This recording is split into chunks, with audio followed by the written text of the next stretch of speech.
3, 2, 1. Olá a todas e todos, eu sou Pedro Augusto e esse é o canal Atmosfera, canal de entrevistas. Hoje eu vou entrevistar o ator multiartista Daniel de Almeida. Quando eu digo multiartista, vocês vão entender depois, porque eu vou pedir para ele falar um pouco de tudo que ele faz, e além da música, do cinema, do teatro. É um multiartista, uma pessoa que ensina tanto quanto aprende com a própria vida, com a arte e com os encontros.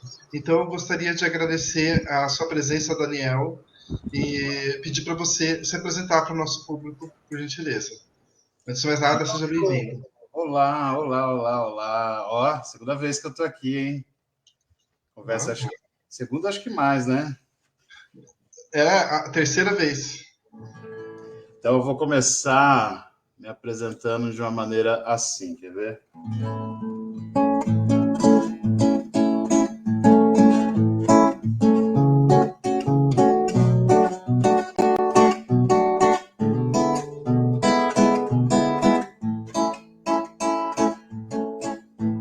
Sonho meu, vai buscar quem mora longe. Sonho meu,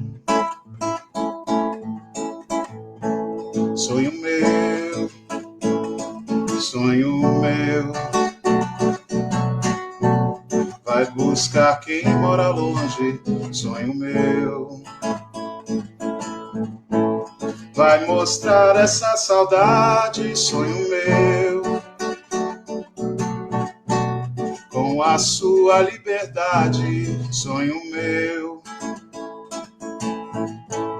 no meu céu a estrela guia se perdeu. A madrugada fria só me traz melancolia. Sonho meu. E aí começamos assim, né? Cantando. Então você diz que você está dizendo que é um sonhador, é isso? Também, né? São vários sonhos meus, mas acho que os meus sonhos se misturam com os sonhos de outras pessoas.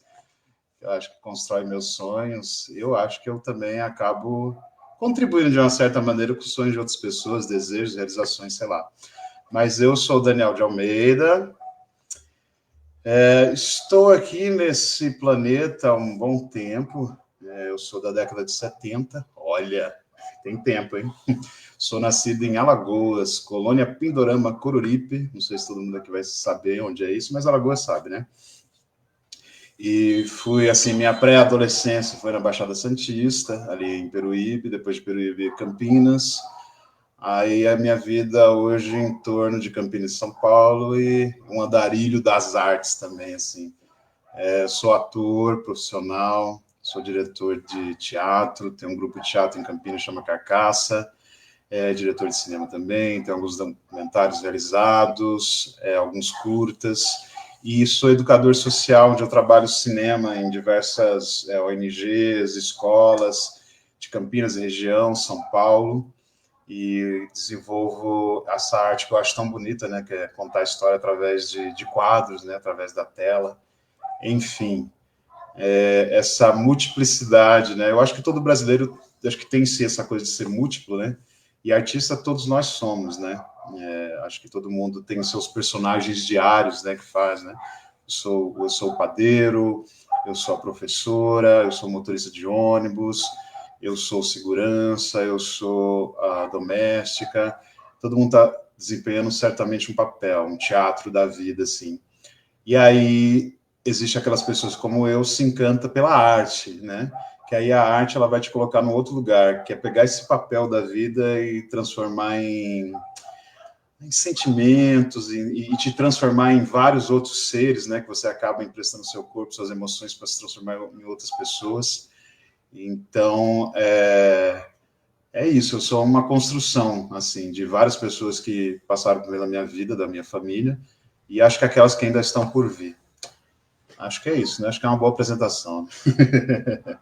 Sim.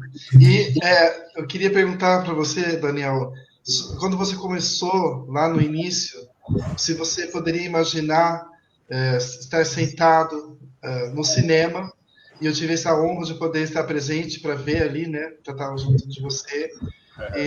estar sentado no cinema e se ver na tela, ali dividindo um filme com Fernanda Torres, Fernando Montenegro, esse filme tão lindo que já está sendo considerado um dos mais belos filmes nacionais já feitos. Mais de 1 milhão de pessoas foram assistir e o Oscar, ele sendo uma consequência ou não, o filme ele já se garantiu na história, o seu lugar na história do cinema nacional. Então, eu queria perguntar como que você, se você imaginava, quando você começou no teatro, quando você começou a ser esse multiartista que você é, se você vislumbrava a possibilidade de um dia se ver no telão do cinema. Olha, eu ainda vou dizer que eu ainda estou, vamos dizer assim, degustando, né, essa oportunidade, esse portal que me abriu de estar nessa obra, né? Que eu acho que quem já teve a experiência de ver, de ter visto esse filme, quem for ver, que ainda vai dar tempo, e depois vai entrar automaticamente nos canais aí, né? Que é um produto também da Globoplay, vai para a Globoplay. Na Globoplay eu já fiquei sabendo que ele vai ser estendido, ele vai ter um pouco mais ainda, né? Porque vai ser transformado em série. Então, provavelmente, algumas coisas que não entraram no corte final que foi para o cinema, talvez entre para a rede, né? Para a televisão. Então, assim, primeiro, quando chegou esse convite de fazer esse trabalho, né?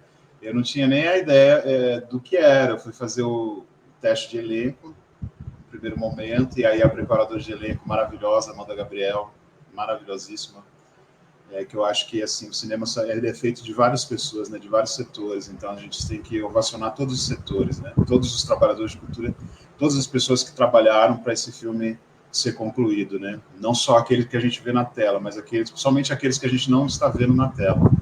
E a Amanda, quando eu vi abrindo a porta, ela entrando, eu falei que eu já conhecia ela de outros trabalhos, eu falei, caramba, né, já senti o peso aí, né, eu falei, nossa, o trabalho é grande, né, já sabia que era um filme dirigido pelo Walter. E aí ela fez toda a preparação, ela falou, você vai trabalhar, são 2 cenas, você vai fazer com a Fernanda Torres e a Fernanda Montenegro. Aí já bateu aquela coisa assim, né? Eu falei, caramba, né? 2 ícones, 2 pessoas que eu já acompanho há muito tempo o trabalho, 2 pessoas maravilhosas, assim, 2 mulheres gigantescas, né? Não só dentro da arte, né, do nosso país e fora do nosso país também, mas como pessoas assim, né? O que elas contribuem, né, para a história do nosso país através da arte, né? E aí muita emoção, né? De lá para aí toda a preparação, todo o trabalho de direção, todo o trabalho de preparação do Walter. Ele é um cara assim, bom, ele tem muita experiência, né? Ele é um cara que sabe contar bem história, mas é um cara muito singelo, muito delicado, muito sutil na direção, mas muito potente. E isso, quem vê o filme, tá lá, tá registrado na tela. Ele não precisa, é um diretor que amadureceu bastante, não precisa, eu preciso mostrar tudo que eu sei de direção. Não, ele faz um filme sincero, um filme potente, singelo, que vai fazendo qualquer pessoa, mesmo quem não tenha vivido a época que o filme passa, que está falando de uma época da ditadura no nosso país, mesmo quem não tenha vivido aquela época, ele conta essa história de uma maneira que você sente aquilo que está acontecendo com aquela família, né? Porque o braço da história, né, da humanidade, vem a partir daí, né, da família. Quando eu falo família, a família geral, né? Porque hoje em dia a família ela se dissolve em várias outras, né? Não é só aquela pai, mãe, filho e tal, mas acaba sendo um berço. Se você tem um grupo de amigos da família, vira isso. Então ele pega esse mote a partir da família da Eunice Paiva, a esposa do Rubens Paiva e mãe do Marcelo Rubens Paiva, né, que escreve esse livro, eu estou aqui. E ele pega a partir dessa família e nos coloca dentro dessa família, né, através dessa história. No primeiro momento, vou chamar assim do primeiro ato do filme, ele faz a gente entrar e ficar submerso na história dessa família ali, singela, de uma maneira, e depois começa a grande escuridão, né, que vem aí a partir do momento desse golpe, que teve o golpe militar no Brasil. Ele também nos transporta a partir dessa família e começa a destroçar um pouco, né, as nossas ideias, né, dessa coisa de que estamos todos seguros. E não estamos, né, a partir do momento que existe essas forças que Como a própria Fernanda fala, né? Porque quando tem medo de alguma coisa, aí vai usar da força mais bruta e mais ignorante possível, né? Para poder pôr sobre o outro aquilo que ele acha que é correto e certo, que acredita. Então, eu acho que ele faz essa amarração.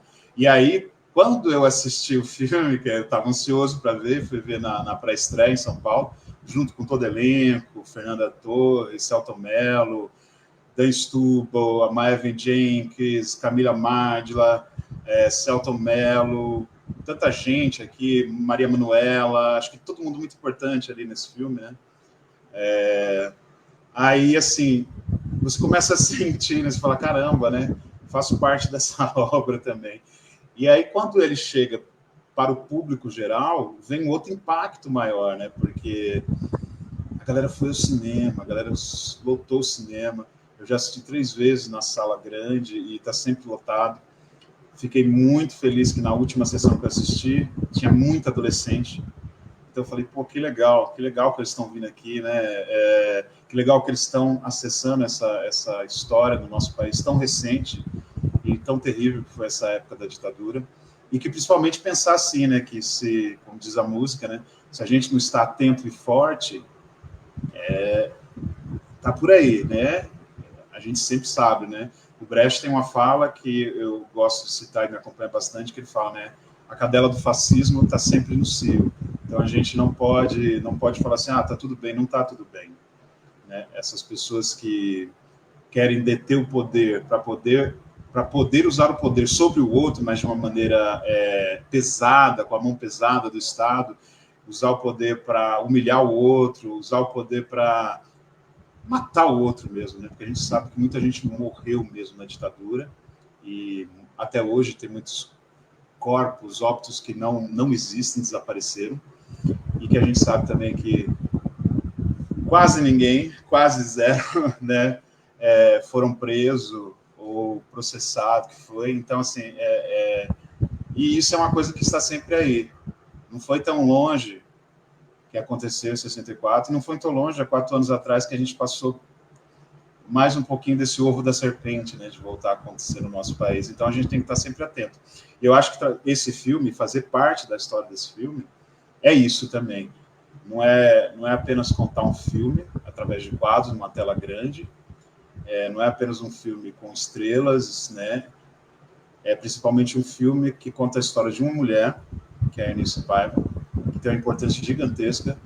Quando eu fui chamado para fazer esse filme, eu não conhecia a história dela. Aí fui correndo pesquisar e vi a importância da história dela para o nosso país, né? Da luta que ela sempre teve enquanto viva na questão indigenista no nosso país, né? Os indígenas, na luta que ela teve pessoal, né? De conseguir ter esse atestado de óbito, né? Ela sabia que era muito difícil, né? Conseguir os restos mortais do Rubens, tudo aquilo, mas ter esse atestado que para muitas outras famílias, a partir do momento que ela conseguiu, o Estado foi obrigado também a abrir isso, né? Para as pessoas falarem, poxa, está aqui.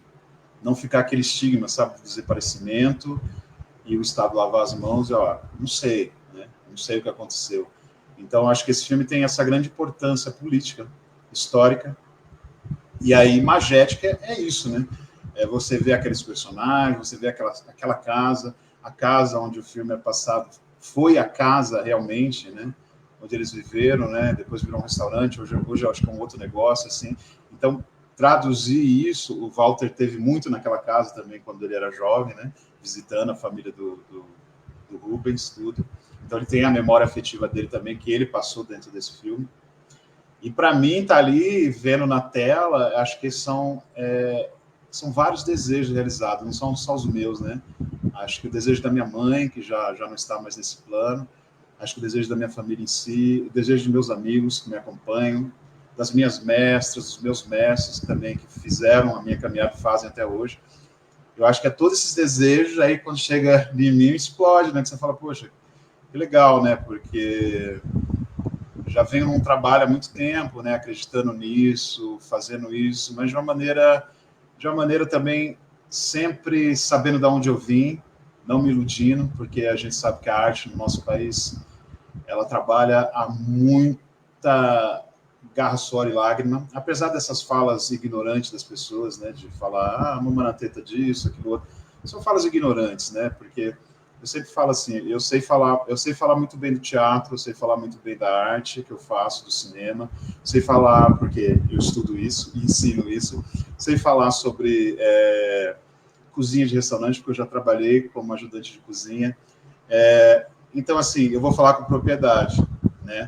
Se você me perguntar como é a vida de um médico, eu não vou te falar, eu não vou falar nada, eu vou falar aquilo que é só o que está aí popular. Então, acho que acredito muito hoje que as pessoas falam demais coisas sem estudar, sem saber do que falam, e aí propaga esse ódio, sabe? Que a fala pequena, curta, sem embasamento, ela acaba trazendo isso, né? Ódio entre as pessoas, assim. Então, para mim, estar nesse filme é fazer parte já da história cinematográfica do nosso país. Olha, o nosso espectador aqui, o Danilo Tovinha, está dizendo aqui parabéns, você fez história. E de fato, fez mesmo. Que massa, que massa. Obrigado, Danilo. Ó, De Niro, hein? Tem o sobrenome do Robert De Niro. Inclusive, ele já deu uma entrevista no canal. Ó, que legal. Então, a gente pensa assim, né, que esse filme daqui a 50, 100 anos, né, alguém vai estar assistindo esse filme, é uma coisa muito interessante, né? Nós não vamos estar aqui, e esse filme daqui a 100, 150 anos vai estar disponível aí para as pessoas poderem assistir, né? Com certeza. E uma coisa, eu queria aproveitar um gancho nisso que você está falando agora. Nós, enquanto país, vivemos uma ditadura e algumas pessoas que muitas delas, inclusive, que se beneficiaram dela de alguma maneira ou de outra, hoje em dia são as que sustentam aquele discurso de mas a ditadura não fez mal a algumas pessoas, somente ao quê? Aos comunistas, esquerdistas, maconhistas, esses istas e todos. E aí, então, eu queria perguntar para você, como que você acha que esse filme chega até aos filhos dessa nova geração dessas pessoas que ainda dialogam com esse negacionismo da própria história do país? Depois eu faço a pergunta que o Edson está fazendo. Legal. Vou até citar aqui algumas pessoas principalmente dentro do Facebook, né, que é uma rede um pouco mais popular do que as outras redes. Algumas pessoas, né, começaram a fazer algumas críticas, né, assim, umas críticas errôneas, né? Perguntava, mas o que você fez no filme, né? Você foi o jumento, você te pagaram o quê? Com amendoim e tudo. E assim, cara, a resposta que eu dou para essas pessoas acho que a gente tem que perpassar a questão da educação, né? Eu sou educador, então é lógico, tem horas que você perde a paciência porque a pessoa, quando não tem um argumento, ela começa a patinar e aí vai para o discurso do ódio, e aí é perigoso, né? Discurso de ódio. Quando você tem argumento, o diálogo é sempre saudável, né? Eu acho assim, a pessoa do outro lado não precisa concordar comigo, mas vou estar sempre defendendo o que ela fala e tudo, mas eu também não preciso concordar com ela. E eu acho que é aí que está as divergências saudáveis para se construir uma relação, para se construir uma sociedade saudável. E aí, eu acredito que essas pessoas perpassam a isso, muitas vezes, com esse medo construído por potências, né? Quando se tem um medo construído por potências, que eu falo, assim, são esses países muito ricos, esses grandes empresários. Quando eu falo empresário, gente, eu falo de mega empresários que dialogam com esse tipo de ideologia do ódio, e investem muito dinheiro, e aí passam uma informação, uma má informação, e hoje muito mais fácil, através das redes, essa má informação chegar, né, a adultos, a adolescentes, a crianças. Eu trabalho com adolescentes e crianças dando aula, e sei como isso chega, né? E aí a pessoa consome aquilo de uma maneira errada, né? Exatamente por isso, pela falta de tempo de estudar, né? O trabalhador está cansado, ele pega lá a condição dele para ir para o trabalho, acordou cedo, volta, tal. A única coisa que ele vai ter mais de informação é um jornal básico ali, que aí vai dar a notícia também cortada, né? Então não tem aquele tempo de realmente estudar a notícia em si, e aí às vezes essa própria pessoa, às vezes até erroneamente, vai começar a propagar isso. Agora, perigoso são essas pessoas que têm esse poder, têm essa formação, e aí distribui isso dessa maneira, né? Que a gente viu recentemente, né? O caso daquele senhor que foi até o Congresso, foi até o STF e começou a disparar aquelas bombas e tirar a sua própria vida. Então a gente começa a ver aonde isso pode levar as pessoas, né? Isso é muito perigoso, né? Porque essas pessoas são pais, são mães, são tios, são avós, estão ensinando outras pessoas também a isso, né? Isso é muito ruim, é perigoso, cara. E eu acho que a gente tem que sempre tentar formar o diálogo. E esse filme, eu acho que ele dialoga com tudo isso, né? Mesmo essas pessoas que estão gritando por aí, boicote, né? Vamos boicotar o pensamento extremista da esquerda. Primeiro que estão fazendo um serviço aí que muita gente está indo assistir mais, né? Às vezes, quando tem uma propaganda, tanto ela a favor ou não a favor, as pessoas até têm uma curiosidade, né? E eu acredito que muitos também estão indo assistir, até para poder criticar, né? Vamos dizer assim, que é bom, porque quando chega lá vai ver que é uma história de uma família, como qualquer outra que poderia ter sofrido naquele momento isso, né? De você estar na sua casa, a sua família ser interrompida por uma questão do Estado capturar o seu pai, o seu irmão, a sua mãe e levar para uma prisão. Assim como o rompimento das barragens que teve, né, nas cidades de Minas, também acabou com a vida de muita gente. É do nada, você está lá tranquilo um dia tomando café, no outro sua casa não existe mais, no outro seu irmão morreu, no outro seu pai foi levado, sem você saber para quê, pelo Estado, e nem responder. Então, assim, eu acho que o filme faz esse serviço, né? Só que leva-se um tempo para a mudança de pensamento humano. Às vezes eu até quero concordar com aquilo, mas eu estou num grupo de pessoas, né, onde eu me fortaleço, que se fortalece também, porque eu tenho medo de discordar até. Então, é preciso muito diálogo, né? A gente viu isso na própria campanha eleitoral recente agora, para prefeito, né? Que precisa de muito diálogo, né? Precisa dialogar muito com as pessoas, precisa estar sempre com as pessoas, sempre dialogar. E quando eu falo dialogar, é isso. Dialogar é conversar, saber que vai ter pensamento diferente. Se tiver um discurso de ódio, eu acho que aí não vale a pena, né? Porque a pessoa tá tão imbuída de ódio que... Desculpa, né? Como é que vai ser isso, né? Aí vira uma violência, porque a pessoa quer provocar uma violência. Mas a gente viu isso, que precisa. Os partidos ditos populares, que estão do lado mais do povo, vamos dizer assim, não do grande empresariado, precisam ter esse pensamento de estar sempre com a população, porque a população, ela é assim, independe do sucesso de algo, né? Ela precisa daquilo naquele momento. A fome, se ela bateu, ela bateu, então precisa comer naquele dia, precisa de trabalho naquele dia. Não é uma coisa também a longo prazo. A longo prazo é o que a gente tem que fazer enquanto artista, a longo prazo é o que a gente tem que fazer enquanto cientista político, a longo prazo é o que a gente tem que fazer enquanto pesquisador, né? Mas o trabalhador diário, ele precisa pagar a conta dele no outro dia. E aí, muitas vezes, né, pessoas com essa má índole, né, capta essas pessoas de uma maneira assim, então tá bom, eu pago a tua conta aqui, eu te dou uma cesta básica. E a pessoa vai ali, acaba ficando do lado daquela pessoa porque ajudou. Entende? Mas é uma ajuda que depois vai ser um preço muito caro cobrado, né? E a gente percebe isso, né? A gente percebe nas redes, né? Existe um lado muito grande, falando muito bem do filme, e tem aquele outro lado, que é dessa galera, né, boicotando. Aí começa a entrar as questões, por que não faz um filme sobre o Lula ladrão, tudo aquilo. É o mesmo discurso sempre, não muda. Sabe? Eu tô com 45 anos, fazer 46, e até hoje continuam os partidos extremistas com a ideia do comunismo.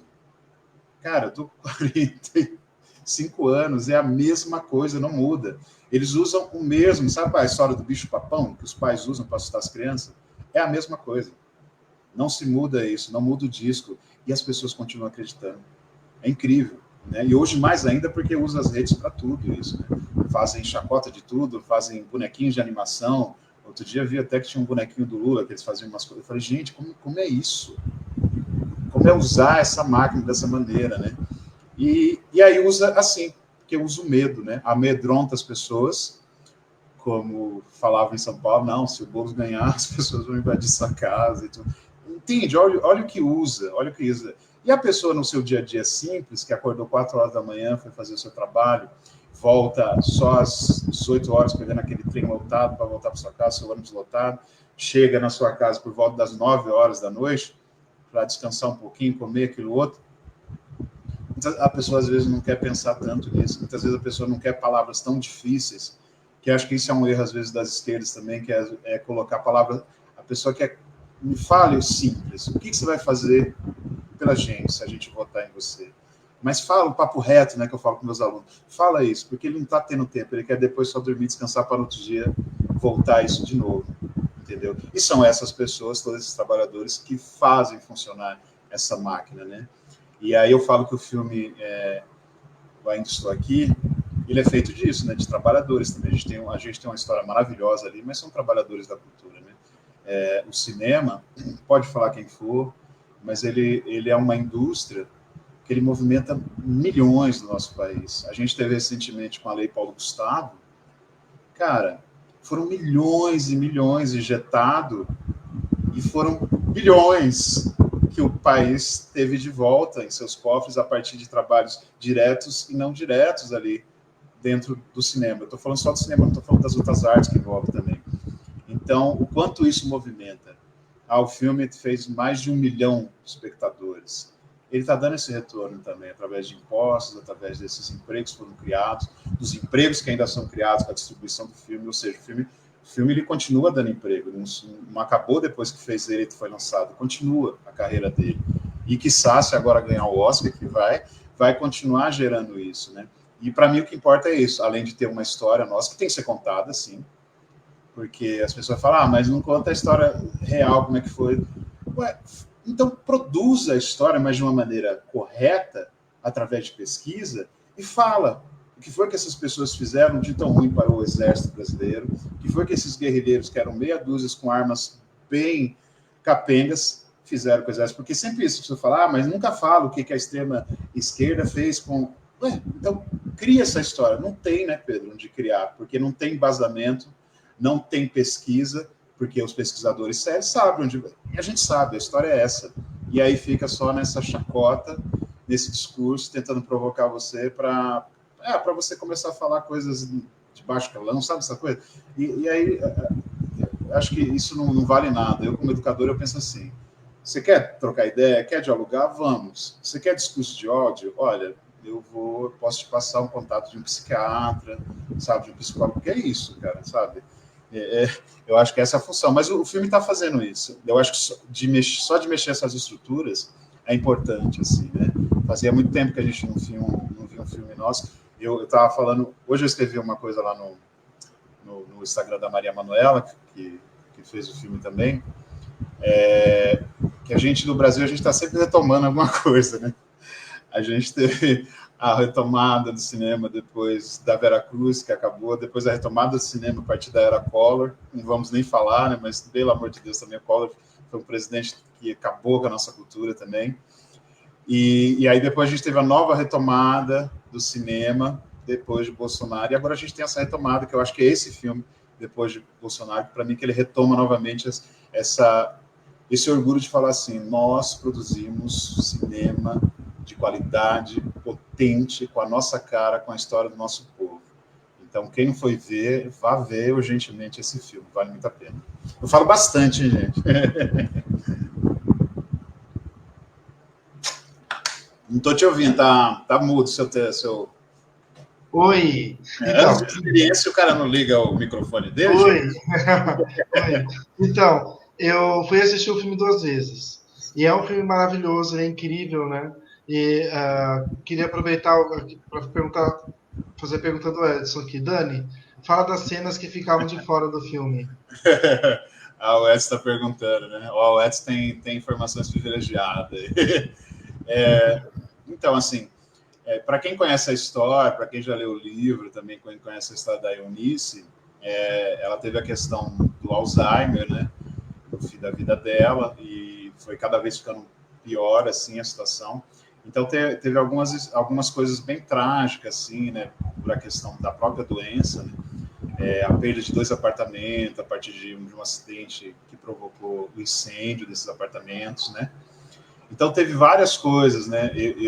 Por exemplo, eu ensaiei 2 cenas. Eu ensaiei a cena que está no filme, que é com a Fernanda Torres, maravilhosa, maravilhosa, maravilhosa mesmo. Para mim, acho que esse é o papel da vida dela. Olha aí, ó. E ensaiei a cena com a Fernanda Montenegro. Aí eu não sei nem o que falar, em que colocar ela, mas maravilhosa 3 vezes. E é uma cena muito parecida com a da Fernanda Torres, só que assim, a Fernanda Torres, eu vou dar um spoilerzinho, viu, gente? Que tá no trailer também, então quando ela vai ao tribunal para pegar a certidão de óbito do Rubens Paiva, né?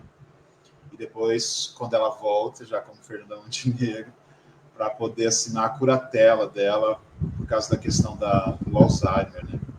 E é lógico que eu senti muito, né, de ter essa cena com a Fernanda Montenegro, maravilhosa, mas eu entendo a escolha do Walter, né, de fazer isso também, porque você acompanha o filme, né, Fernanda Torres, ela segura o filme, cara,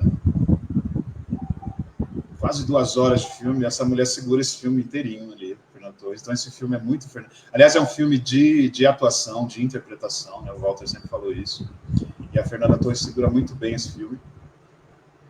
Eu lembro que nos bastidores, né, a gente conversando, né, eu falando, pô, Fernanda, para mim isso é um portal para mim, esse filme, né, me abre tantas coisas. Eu falei, para mim também é um portal, olha a minha idade, quando você acha que eu ia ter a oportunidade de fazer uma personagem como essa, né? Então é muito legal isso, né, ela é uma pessoa super acessível, o Walter também, Daniela Thomas, né, que fez a codireção, sempre trabalha em parceria com o Walter Salles.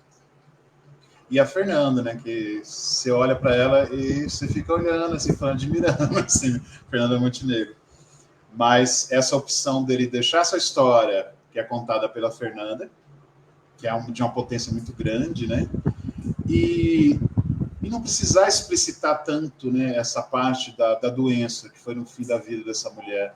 Então a gente sai sabendo dessa história toda, quem lê o livro do Marcelo também sabe disso, que ela passou por isso, mas o que fica na nossa memória para a gente é dessa mulher forte, dessa mulher potente, né, que é pega por essa doença, que aí pode pegar qualquer homem ou mulher também, que seja forte, que pode acarretar disso, né, mas que está ali, naquele lugar, né, como diz o próprio nome do filme, ainda estou aqui, né, então, assim, eu gostei, né? Fiquei triste de não ter minha cena com a Fernanda Montenegro, lógico, mas eu gostei dessa opção, porque a gente sai do cinema exatamente com essa sensação. Eu não sei se de repente, não sei, se na versão estendida para a TV vai incluir mais alguma coisa, não sei. Aí vai ser a opção da montagem deles, né? Mas é isso. São essas cenas assim que teve, né? Mas foi muita emoção fazer Fernanda Torres, e mesmo com a Fernanda Montenegro sendo essa cena que não foi ao ar, né, mas é maravilhoso estar naquele lugar. Às vezes eu ainda me pego muito naquele set, pensando naquele set, Walter, o diretor que ele vem, ele fala no seu pé do ouvido, o que ele quer, sabe? Muita delicadeza, cuidando de cada pontinho, né? Cara, você vê a direção de arte desse filme, maravilhosa a direção de arte, o trabalho que deu para fazer aquilo, né? Quando tem as cenas do Rio de Janeiro, é o Rio de Janeiro daquela época, em São Paulo. Então, assim, foi tudo muito pensado, né? Então, tá de parabéns todas as equipes que construíram esse filme, né? E eu acho que por todo esse trabalho, né, o resultado está na tela, né, que a gente vê, né? Assim, então, é maravilhoso, assim. Vamos ver. Falou, Edson, valeu. O Edson e o Marcelo estão aqui. O Marcelo mandou um salve. Salve. Aí caiu tudo aqui. Opa, tá tudo isso. Vai cinema lá. Isso é cinema também. É isso. Pronto. Estamos vivos. Como diz a personagem da Fernanda no filme, sorria. Sorria sempre. Eu acho que isso é uma grande resposta também, né? Eu não me lembro agora, né? Falha a memória, mas é isso, né? Continue fazendo poesia, né? Nietzsche fala também dance, né? Mesmo que as pessoas não saibam a música que você está, dance, né? Então, sorria. Eu acho que essas armas que a arte tem, que a gente tem, incomoda, assim. incomoda, mas muitas vezes também quebra essa dureza, né, que tem de uma sociedade muito moralista ou muito medrosa nesse sentido de construir esses mitos que não existem, né? Então, acho que é isso. A função da arte da gente é isso, sorria, dance, mesmo que você esteja dançando sozinho, construa poesia, grite se você ama alguém, então grite que você ama, fale que você ama, abrace mesmo, que pode ser que você não mude o mundo, mas você está mudando você e às vezes um entorno ali, né? Então acho que aí já é uma grande importância. E eu acho que o filme caminha por esse lado também. Por falar nisso, você como arte educador e como uma referência para as pessoas, assim, são adolescentes, são crianças, né? Quando você trabalha cinema, né? E se você pudesse falar para elas todas, em algumas palavras, o que você passa todo o curso tentando dizer sobre as possibilidades do cinema, sabe? Sobre o que você também se inspirou um dia, porque você um dia foi uma criança, um adolescente com sonhos. Então, o que você diria para essas crianças, para esses adolescentes? Olha, poxa, eu acho assim, hoje mesmo foi um dia que eu encontrei uma turma minha, né, de Várzea Paulista, eu dou aula, assim, eu sou muito apaixonado, né, por eles, né, por trabalho que faço com os adolescentes, com as crianças, que é essa potência que eu falo que o próprio filme tem, né, também a criança e o adolescente tem muito, né, e tá ali como se fosse um diamante, né, se descobrindo tal, e quando tem o acesso, né, quando tem a possibilidade, né, de acontecer, de falar, de poder exercer a sua função, né, como cidadão ali, é tão bonito, né, porque eles clamam por isso, as ideias que têm muitas vezes não são ouvidas, né, e aí às vezes é capturado, raptado pela questão da escola, no sentido da escola de você ter que ser um funcionário, da escola preparada para você ser mais uma pessoa dentro da sociedade, para ter um emprego, a escola, né? E aí esses sonhos vão morrendo, né? Ali, então eu preciso me formar para fazer uma faculdade, para ter um emprego, para ter uma casa, para ter um carro. E aqueles sonhos que eles falam agora nessa idade vai ficando um pouco de lado, né? E aí vai sendo engolido por isso, né? Pela falta de tempo, pelo consumo exacerbado, porque aí esse consumo exacerbado ele está ali também, ele entra dentro, sei lá, da parte sentimental, porque ele está suprindo alguma falta. Então, então eu preciso desse dinheiro porque eu quero ter tal coisa, porque eu vou me sentir tal pessoa se eu tiver tal coisa. E a gente sabe que não é assim, né? Mas quando ele tem esse acesso, e aí é o que eu tento passar com a possibilidade do cinema, que eu sempre falo, não é só sobre o cinema, né? É sobre a vida do outro, né? Sobre estar com o outro, conectar com o outro. E quando ele tem essa possibilidade desse acesso, e muitas vezes eu uso muito o recurso do próprio celular para eles poderem produzir cinema, é como eu consigo ver o território que eu estou, a outra pessoa, o lugar onde estou, seja a escola, seja a minha rua, seja a minha quebrada, como é que eu, a partir daquela maquininha, que é o celularzinho ali, como é que eu consigo olhar, né? Como é que a visão muda desse mesmo lugar que eu vejo todo dia? Como é que eu consigo trazer poesia para esse lugar? Como é que eu consigo dialogar com as pessoas a partir desse meu olhar com a câmera? Como é que eu consigo fazer denúncia a partir dessa minha linguagem? Então, assim, o que eu sempre tento passar para eles é assim, eu ensino toda a parte técnica do cinema, né? Desde a história, desde os planos, desde toda a parte técnica. Aí eu falo, agora que vocês aprenderam isso, vamos deformar tudo isso aqui. Porque eu sempre falo assim, para você deformar algum conhecimento, você precisa conhecê-lo primeiro. Então, agora a gente entende como é que funciona o cinema. Agora vamos deformar. Deformar no sentido assim, vamos usar a nossa criatividade, vamos agora fazer a partir de onde eu estou, a partir da minha experiência, a partir do meu território. Aí se constrói uma narrativa original, uma narrativa, sabe, potente. Porque muitas vezes você é cooptado pelo quê? Pelo mesmo, que já está sempre aí. Aí você acaba sempre fazendo cópia, porque você tem medo que aquilo que você quer criar, as pessoas possam não gostar. Porque a gente está sempre nesse lance. Será que vai gostar do meu cabelo? Será que a pessoa vai gostar da minha voz? A gente está sempre pelo outro, né? E quando você vê que o outro tá tão perdido quanto você, e às vezes aquilo que você tá ali, que é teu, e sai, aí a outra pessoa fala, nossa, por que você nunca cantou? Por que você nunca fez esse filme? Por que você nunca escreveu? Tão legal isso. Então, é isso que eu falo para eles, vou pôr até como inocência, essa inocência da originalidade é tão boa. Porque você fala, não, vamos fazer, tá afim, vamos fazer, vamos criar. Porque senão acaba virando uma forma, né? Que muitas vezes a própria escola, por diversas questões também aqui, porque eu também não estou culpabilizando aqui a escola, sabe? A escola é um reflexo da sociedade. Mas muitas vezes a sociedade ela só prepara essa pessoa para o mercado, né? E o mercado transforma essa pessoa em coisa, né? E a pessoa, achando que ela é coisa, ela começa também a querer coisas. Aí vira tudo uma coisificação, né? Ela só quer ter coisas, ela acha que é uma coisa, mas não, a gente não está aqui para ser coisa, né?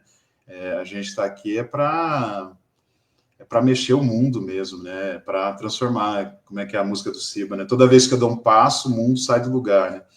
Então, toda vez que, mesmo no próprio território, toda vez que ele dá um passo diferente, esse território se transforma. Mesmo que você está ali todo dia naquele lugar, mas quando eu vejo ele de uma outra maneira, esse território se transforma também. Se um adolescente se transforma de uma coisa que eu falo ou de uma aula que a gente faz, o território todo vai se transformar, porque ele vai levar isso para o território, ele vai levar isso para a família dele. Então, eu penso assim que, em primeiro lugar, que para mim eu sou mais educado, eu estou sendo mais educado por eles do que eu educando, né? Porque esse é o aprendizado, né? Que são realidades tão duras já para pessoas, sabe, que ainda estão sonhando com coisas que você fala, caramba, né? Que legal, assim, que ainda tem essa chance de sonhar e que vale a pena. Que muitas vezes também, por essa dureza da vida, às vezes também falo, puta, cansa, mas aí eu vou na aula no outro dia e vejo uma coisa nova, uma discussão nova, eu falo, puta, que bom que existe isso, tem esperança. Então, não é clichê falar assim, eu acho que é a esperança dessa construção, né? Porque a gente vai passar, né, Pedro? A gente vai virar história também, assim, né? Vai ficar registros, não sei como é que vai ser os registros no futuro. E aí a gente tem que pensar nessas pessoas, né, que estão chegando agora, que vão continuar construindo a história desse país, vão continuar contribuindo com a história do mundo, né? E aí o que eu vou deixar? Eu vou deixar um sentimento de ódio? Eu vou deixar uma cultura de ódio? Não vou deixar uma cultura de ódio, né, cara? Eu tenho que deixar uma cultura de amor, né? Eu acho que o amor é isso, é respeitar as diferenças, né? É respeitar o que a gente tem dentro da nossa Constituição, que não é respeitado. Muito deles não tem esse respeito, que é uma violência, não tem uma moradia sincera e correta, não tem uma alimentação correta. Isso já é uma violência terrível, entendeu? E ainda vem essas outras pessoas, né, com sentimento de ódio, falam assim, não, mas meritocracia, todo mundo tem possibilidade, eu trabalho, eu consigo, então agora eu vou ter que ajudar essas pessoas, tá? E tudo. Entende, cara? É esse discurso muito vazio, né? Muito vazio. E preconceito, né? Porque começa a afastar as pessoas das outras pessoas em si. E aí eu começo a achar que aquilo é o que realmente é passado na televisão ou por essas pessoas que propagam esse ódio, né? Então, toda vez que eu tô com eles, né? Eu sempre penso a criança que eu fui, o adolescente que eu fui, o adulto que eu sou, e quem talvez, né, a pessoa lá na frente que eu seja, toda vez que eu entro, eu olho a carinha de cada um, a fala de cada um, né? Eu fico nesse pensamento, assim, da esperança, né? Se a gente não tem também, né, é a nossa utopia, né? A utopia é isso, né? Continuar, continuar, continuar. Então, para mim, a esperança também é isso, né? Continuar e continuar. E sempre assim, eu não sou um educador que fico obrigando eles a acreditar no que eu acredito. Eu converso com eles e falo, eu acho que a vida é sempre como uma balança, tem esses dois lados, né? Assim, tem dois lados, a balança. No final, a escolha vai ser sua.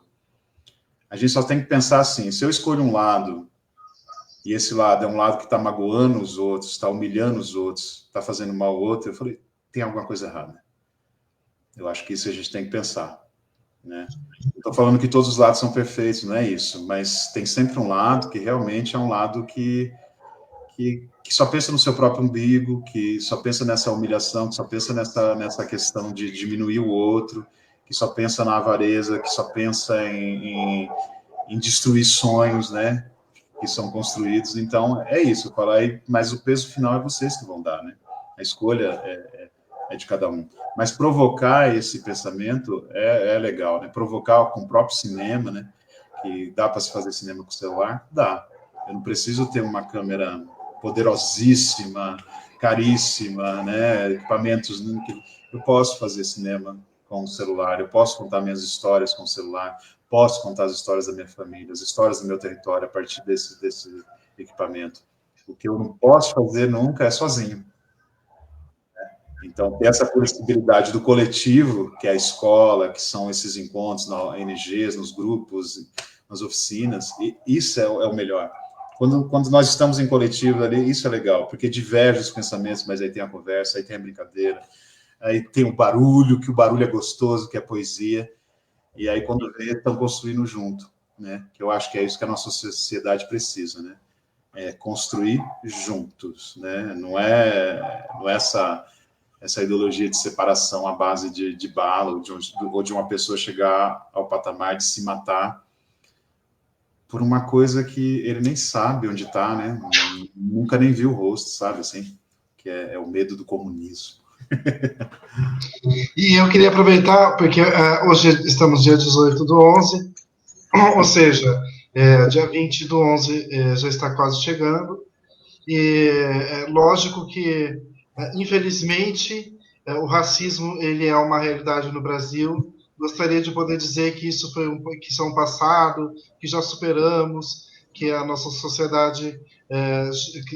E aí eu queria perguntar para você sobre o lugar da negritude no cinema hoje, em relação a alguns anos, poucos atrás, né, em que a gente estava no governo do inelegível. Não vou falar nomes, porque acho que não vale a pena trazer essa energia para a nossa entrevista. Até tossir, né? Então, ou seja, há poucos anos atrás, a gente tinha uma grande parcela da população brasileira que votou em alguém que representava o racismo. E, para nossa grande sorte, a gente conseguiu, pelo menos, começar por aí a vislumbrar uma esperança, né? Eu queria perguntar para você sobre esse vislumbre de esperança. Estamos em 2024. Infelizmente, se você lê as notícias, vê as coisas que a gente fica sabendo todas as semanas, eu fico na dúvida se estamos em 2024 ou em 1920 ou em 1900, né? Então, mas a gente ainda tem um cinema. Então, eu queria perguntar para você sobre isso, o lugar dessa negritude atual no cinema e como que você está vendo essa possibilidade. Sim, nós temos aí dia 20, né? Zumbi dos Palmares. Recentemente virou feriado nacional, né? Porque era só alguns estados, mas foi uma vitória, né? Para isso. A gente tem grandes representantes aqui da história preta na cidade de Campinas, né? A gente tem aí o Mestre TC, que é um defensor, e um guardião dos baobás, né? Onde foi plantado, inclusive, em frente da prefeitura dessa cidade, um baobá que está lá, representando que essa cidade é preta. Estou falando só de Campinas, mas o país inteiro, mas é uma cidade preta. O Brasil é um país preto, né, gente? É um país indígena. Isso não tem como mais ficar, né, de blá, né? E é isso, né? Todo mundo, se for mexer na cerne de sua família, vai descobrir que é preto ou é indígena. E o resto são invasores. E aí pensar, né, que 2024, como você provocou, e a gente está vivendo coisas do século, sei lá, né? Não sei nem se é nem o século passado, sei lá. Exatamente por isso, né? Por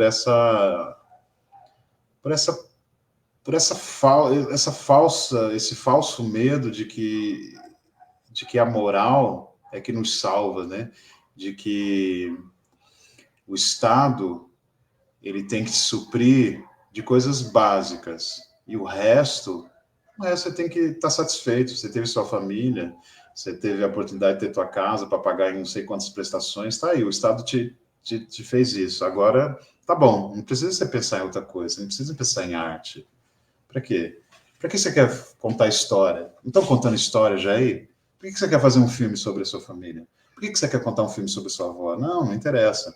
Não, interessa sim. Né? E o Estado também sabe disso, né? Que inclusive na época, dos 4 anos atrás do governo, né, que teve, do inelegível, a primeira coisa que ele foi lá e cortou com navalha foi a questão da cultura, né? Porque ele sabe que a cultura, ela chega no povo. Seja de um jeito ou de outro, ela chega. Né? Seja com a galera agora extremista, né? Querendo boicotar o filme, né? Mas ela chega.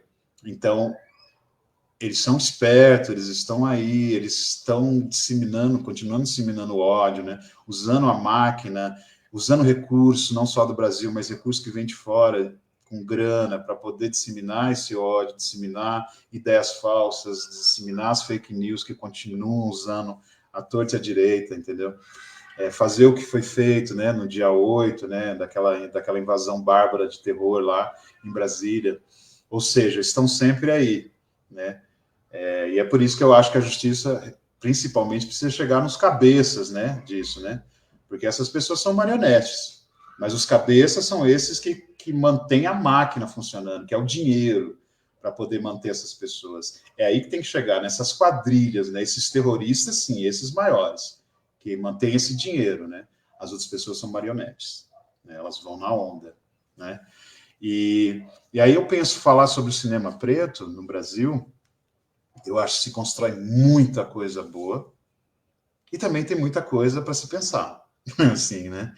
Porque realmente a gente teve várias histórias, né, de possibilidades a partir dos editais, a partir das cotas, pensando também um novo cinema. A gente tem grandes representantes, né, de movimentos. A gente tem o Jefferson D, entre outras pessoas que se juntaram ali na USP, fizeram o movimento Dogma Feijoada, né? Que é a construção desse cinema preto, mas aí quando fala cinema preto é toda a cadeia, né? Desde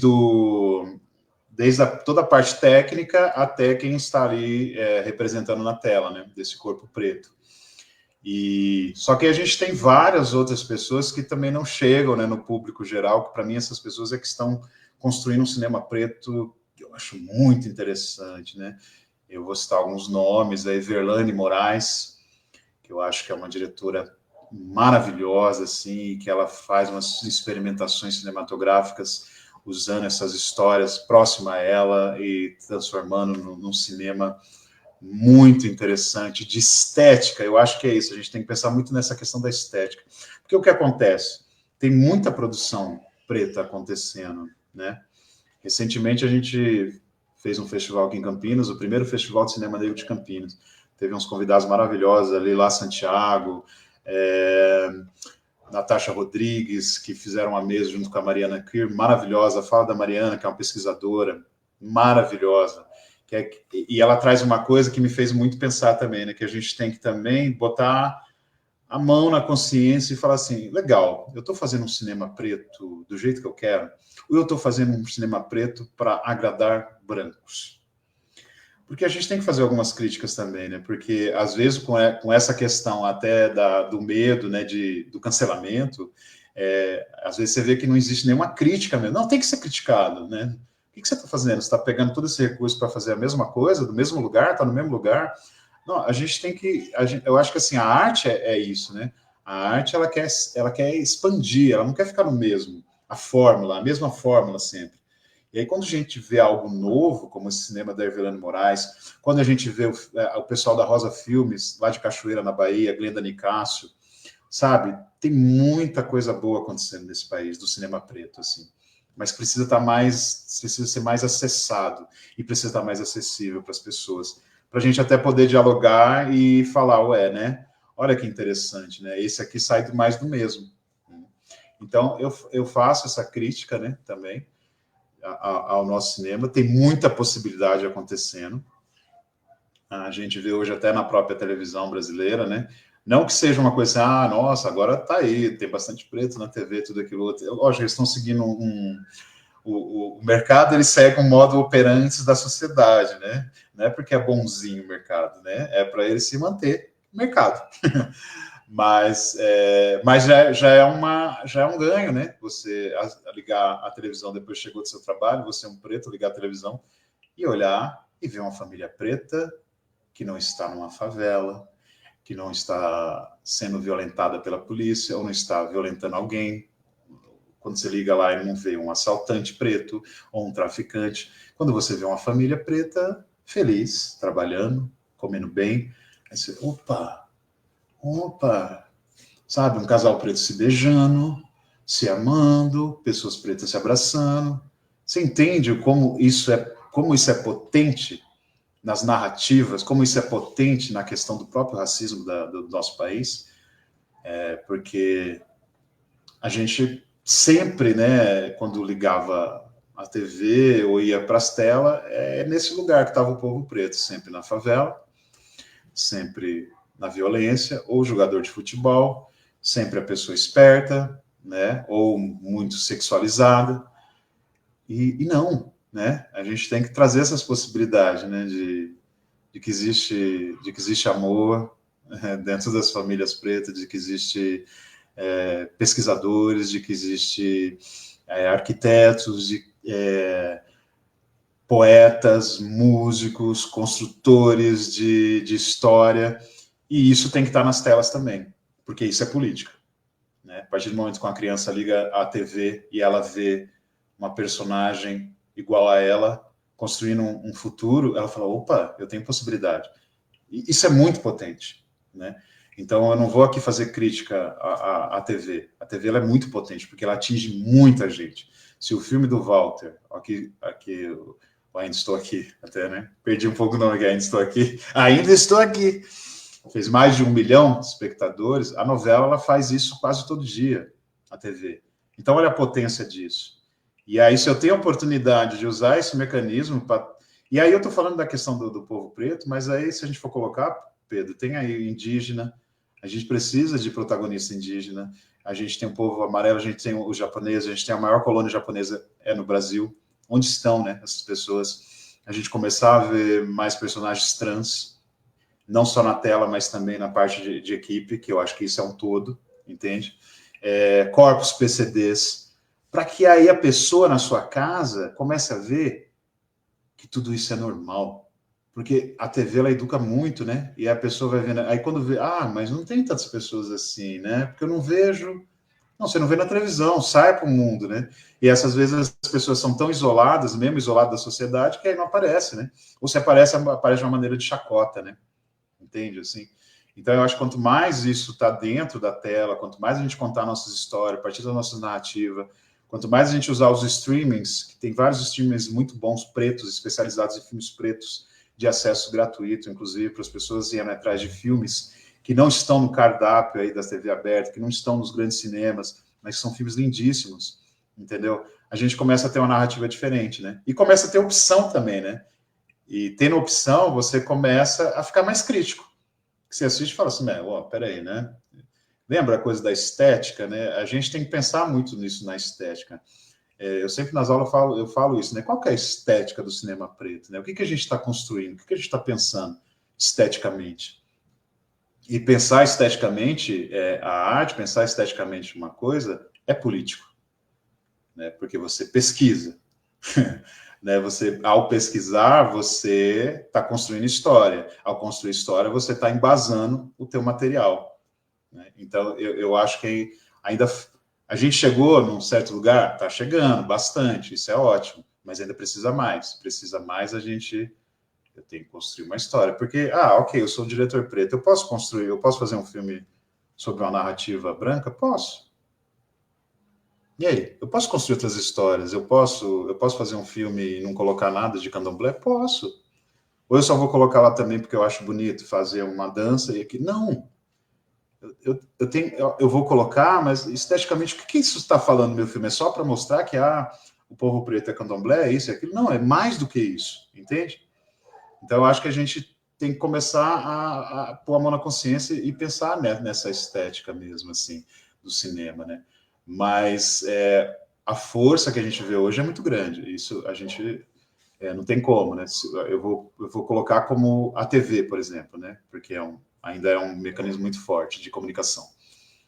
Hoje, a Globo, que também ainda continua uma grande empresa de comunicação no país. Hoje ela tem nas suas 3 principais novelas, e vou falar da novela, porque também é um maior veículo de comunicação popular, protagonistas pretos, né? E aí já é uma diferença, né? Imagina, né? Há pouco tempo atrás, novela das 6, que hoje em dia já não tem mais isso, também novela 6, 7 e das 9, a gente não via. Era sempre empregado, ou preso, ou policial, ou delegado, assim. E aí você vê nas 3 novelas seguidas, assim, protagonistas, né? Aí você fala, pô, histórias legais, né? Construída por também escritas de povo preto também, que aí a pessoa vai pensar a partir também desse lugar. Aí você fala, pô, que legal isso, né? Isso é transformador. Porque começa a naturalizar, né? Porque o que a gente normatizou e naturalizou foi o contrário. É o povo preto como violento, ou o povo preto na favela, nesse lugar, né? E agora o que a gente precisa naturalizar, não. É isso. Em qualquer lugar você vai ter coisas erradas acontecendo. Não é só na comunidade, não é só no território, na favela. Em qualquer lugar. Mas sempre a favela é sempre dita de um lugar violento. Não, cara. Vou pôr que aí 99% que está lá naquela comunidade são trabalhadores. Então, esses trabalhadores, eles querem se ver na tela também, né? Chega de contar mentiras, historinhas que não tem nada a ver, sotaques que não tem nada a ver, gírias que não tem nada a ver, entendeu? Então, esses autores e autoras, né, que quando saem desses lugares, né, aí você começa a falar, opa, agora tá falando mais minha língua, porque os outros escreviam de um outro lugar, de um lugar fantasioso, né? Não de um lugar de pesquisa real mesmo. Por isso que eu falo da estética. Tem na estética, tem pesquisa. A gente precisa de mais pesquisadores nas universidades, pesquisadores pretos, mulheres, homens, para construir essa narrativa estética, né? Não só do cinema, mas do teatro preto, da música preta, das artes plásticas em geral, assim. Então, a gente tem que, por isso que tem que incentivar muito, né, aos alunos a estudar mesmo, ir atrás das cotas, sim, né? Repudio totalmente essa última fala que teve, né, desses alunos da PUC, com alunos da USP ali, esse pensamento, sabe? Tá vendo onde está? Dentro da universidade, esse pensamento que a gente está falando do ódio. A universidade que forma pensadores, pesquisadores, políticos, sabe? E aí ter esse tipo de pessoas, não, a justiça tem que entrar mesmo e falar, olha, né? Tem que ser punido. Porque se não pune, eu acho que fica aquele sentimento de que eu posso fazer o que eu quero. E aí, se poder fazer o que eu quero, vai de roubei uma bala, no outro dia roubei um carro, no outro dia violentei a mulher, no outro dia estou roubando o país, no outro dia estou dentro de uma ditadura. Então, acho que o importante é isso mesmo. Muito feliz, eu acho, da gente estar no momento que a gente está, mas tem muita coisa para construir ainda, muita coisa para construir, bastante. Sim, inclusive eu gostaria de viver para ver essa pergunta como essa que eu fiz ser completamente coisa do passado, ser ultrapassada. Realmente é um ato de esperança. Então, antes da gente encerrar a nossa entrevista, eu queria perguntar para você uma coisa que eu já te perguntei em outras entrevistas, mas como a vida é como um rio, né? E cada dia que passa a gente nunca vai estar do mesmo jeito, eu quero perguntar para você, o que é ser artista? Eita! O que é ser artista, hein? Eu acho que Acho que são. Primeiro, assim, acho que não é uma pergunta que não dá para responder assim em palavras, né? Eu vou usar, acho que devaneios, experiências que eu tenho própria para tentar responder o que é ser artista, enquanto o Daniel e suas experiências dentro da arte, né?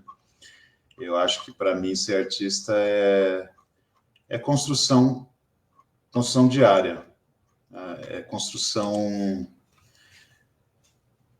coletiva, principalmente, é construção histórica, Porque, veja só, né? Eu vou usar, exemplo, a minha história dentro do teatro. Eu começo num lugar onde reuniam pessoas fazendo teatro gratuitamente, porque não tinha grana para pagar, então achei um lugar que era para isso, que foi o SESI de Campinas.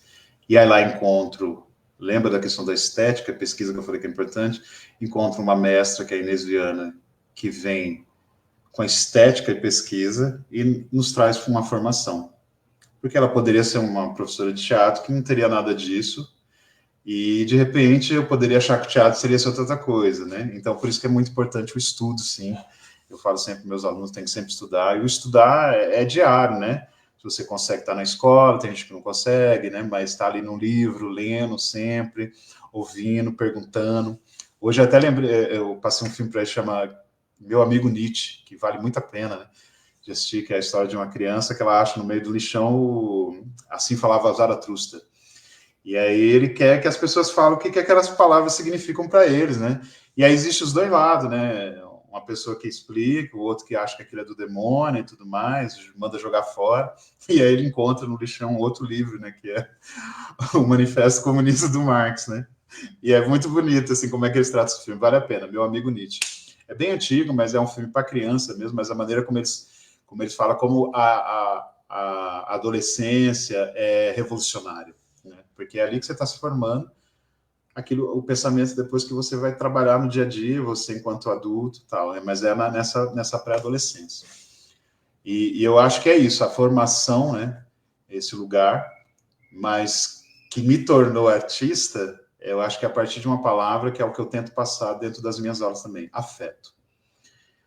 Eu acho que se a gente não trabalha as coisas com afeto, as relações com afeto, ela tende a construir pessoas como esse senhor que se matou lá em frente ao STF, né? Talvez essa pessoa precisasse de afeto, né? E, pelo contrário, ela foi só impulsionada a fazer o ódio, né? Eu não sei se ela estava passando por alguma questões mental ou tudo. Então, quando você tem esse afeto, você olha o outro de uma outra maneira, né? Você traz o outro mais próximo, né? E muitas vezes, às vezes a pessoa está nessa raiva, esse ódio, mas você só abre os braços, né? E às vezes a pessoa é isso que ela quer. Então, eu acho que ser artista para mim é isso, é trabalhar os afetos. E como, a partir do que você trabalha os afetos, você afeta o outro, né? Como você afeta o outro através da sua palavra? Como você afeta o outro a partir de um quadro? Como você afeta o outro a partir de uma imagem que você decide colocar no seu filme? Como você afeta o outro a partir da peça que você escolhe passar para um público geral? Então, como você escolhe o seu repertório musical para atingir o outro, mesmo que seja para ele pular de felicidade, é afeto, entende? Então, eu acho que, para mim, ser artista é isso, é você trabalhar os afetos todos os dias, todos os dias. Muitas vezes você não tendo nem tempo para ter afetos, né? Você tem que construir, trazer de você, que às vezes você tem que estar num dia, você quer, nossa, você quer que o mundo realmente para tudo, né? Mas aí você tem que parar e falar, não, peraí, se você parar também, não, a militância é essa. Quem realmente é artista ou quer ser artista de verdade que eu falo aqui é nesse sentido que tem que acordar no outro dia e saber você que ser artista de novo. Fiz o meu show, tô cansado e amanhã eu tenho que ser artista de novo. Escrevi um livro, vou ter que ser artista de novo e fazer outro. Então, artista de verdade é saber que no outro dia você tem que continuar sendo artista. Não é só num show, não é só que você fez um filme, não é só porque você fez uma peça, fez sucesso. No outro dia você tem que acordar artista também. E aí que tá o negócio, aí que tá difícil. Será que eu consigo acordar todos os dias artista? Né? Aí a pergunta que você tem que fazer é sempre, né? Será que eu consigo mesmo? Aí se você fala que sim, aí realmente, né? É onde você vai militar. E quando eu falo militância, não tem nada a ver com exército, é militar no sentido afetuoso aqui, militar por essas causas. Então, para mim, ser artista é esse lugar e de uma memória que eu não sei, eu não tenho, não sei se foi a partir do que minha mãe fala. Isso eu sempre vou falar, eu sempre falo que quando eu era pequena, ela falava que eu peguei um pedacinho de madeira, assim, e aí uma linha, e ficava amarrando nesse pedacinho de madeira, dizendo, eu ainda vou ser ator, eu ainda vou ser ator, ainda vou ser ator, como um mantra ali, né? A minha mãe falava isso, né? Então, e eu me vejo muito isso. Eu falo, não sei, né? Se eu sou um ator, mas um artista em construção eu sou. Isso eu sou sim, e para mim, eu acho que ser artista é isso. É como eu afeto o outro, como eu afeto os mundos à minha volta, né? Porque é um poder muito grande, né? Esse que a gente tem, né?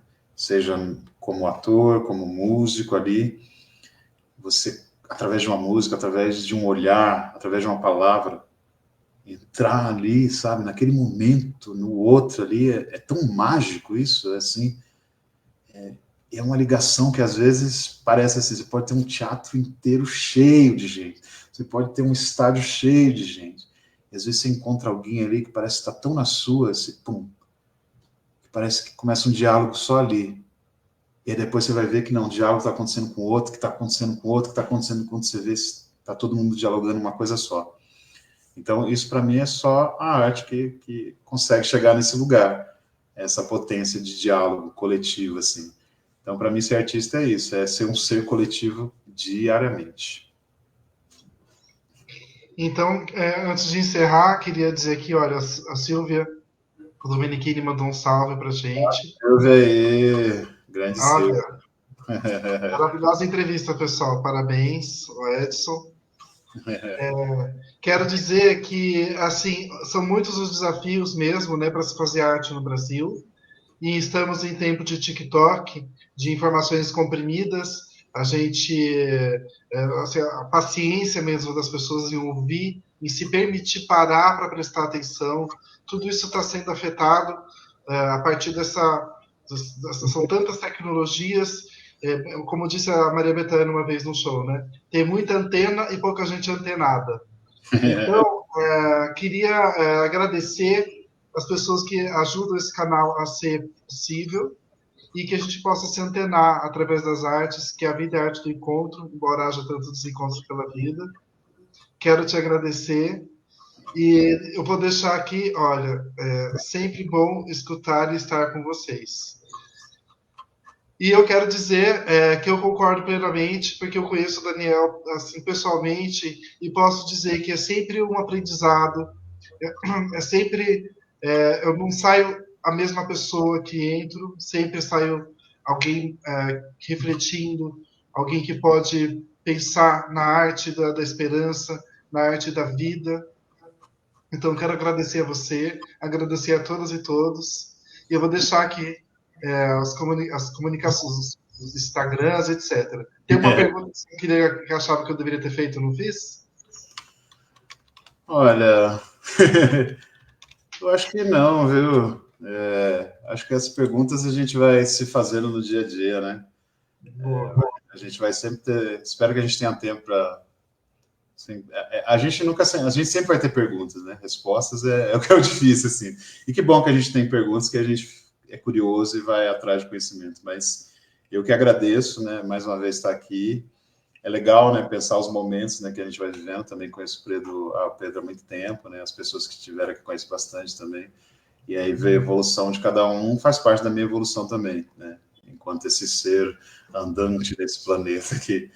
Então, as perguntas, elas sempre vão surgir, né, em outros momentos, às vezes num bar, às vezes numa igreja, às vezes numa biblioteca, e que as perguntas eclodam mesmo, né, que façam a gente ir atrás de resposta. Quando a gente vai atrás de resposta, a gente pesquisa e estuda, né?